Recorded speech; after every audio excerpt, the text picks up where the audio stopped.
وزیر اعلیٰ Punjab Maryam Nawaz D H you hospital پاک پتن پہنچ گئیں۔ وزیر اعلیٰ پنجاب مریم نواز نے ڈی ایچ یو ہاسپٹل کے مختلف وارڈز کا دورہ کیا۔ مریضوں اور اہل خانہ نے ہاسپٹل میں بدنظمی، غفلت اور دیگر شکایات کے انبار لگا دیے۔ میڈیسن موجود ہونے کے باوجود فارمیسی سے گٹھ جوڑ کر کے دوائیاں باہر سے منگوائی جا رہی تھیں۔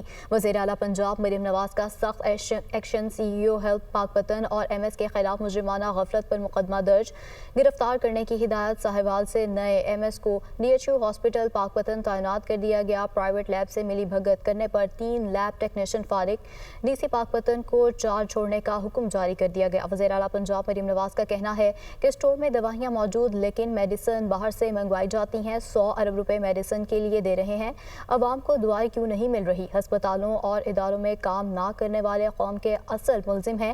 کیا لوگ ہاسپٹلز میں مرنے کے لیے آتے ہیں؟ قتل کرنے کے لیے ہتھیار ضروری نہیں ہوتے۔